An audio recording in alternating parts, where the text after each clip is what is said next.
جمهور رئیس ترامپ ژمنه کوي چې د کرونا ویروس د خپور شوي خطر په صورت کې د کاروبارونو او افرادو سره د پام وړ مالی کومک کوي.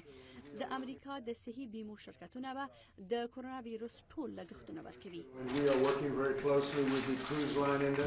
دا رښتیا ده، ډېره رښتیا، او موږ د کروز لاین له صنعت سره ډېر لنږدې کار کوو. دوی د خلکو د تګ راتګ په اړه خورا قوي ګامونه اخلي او دوی ډېرې پیسې مصرفوي.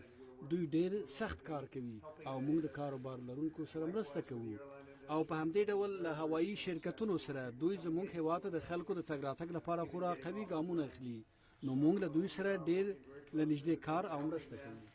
د متحده ایالاتو د ولسمشر مرستیال مایک پنس زیاته کړه شرکتونو د دې لپاره هم توافق کړی چې د ناروغانو لپاره د چلمي درملو پوښښ وکړي پرته له دې چې کور پرېږدي.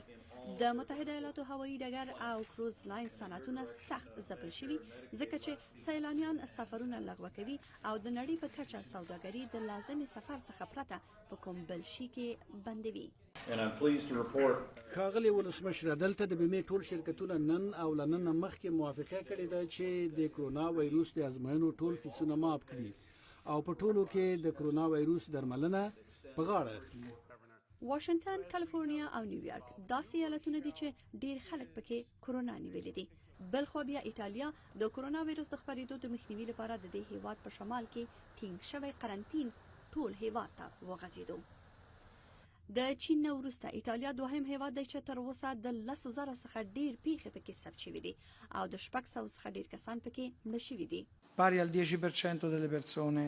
په دې وایروس ککړ 289 پیښې او 168 مړي لرو او زه فکر کوم چې دا مهم دي چې مشخص شي چې دا ټول مړینې د کرونا د وایروس لامل نه وي. یو شمېر کسان د مختلفو ناروغیو ترڅنګ کرونا وایروس هم نیولي وو چې لامل یې مړه شوي دي. د ایټالیا صدر اعظم خلکو ته امر وکړ چې خپل کورونو کې پاتې شي او له سفر څخه ډډه وکړي. په ورته وخت کې د بریتانیا د روغتیا مرستیاله وزیره نادین دورز هم په کرونا ویروس اخته شوې ده. هغه ویلي چې د کرونا ویروس ازموینه مثبته ده او ځان یې کور کې قرنطین کړی دی. همداشان په ترکیه کې د لومړي ځل لپاره یو کس په کرونا اخته شوی دی. ترکیه چې د ایران سره سرحدي پوله لري د دې ویروس د مخنیوي لپاره یې له یوې میاشتې راهیسې ټول سرحد تړلی. د روغتیا د نړیوال سازمان د ارقامو له مخې د نړۍ په کچه د دې ویروس 1,14,202 تایید شوي پیښې او 4,012 کسان مړه شوي دي. ګالیه رڼا نورستانۍ، د امریکا غږ آشنا ټلویزیون، واشنگټن.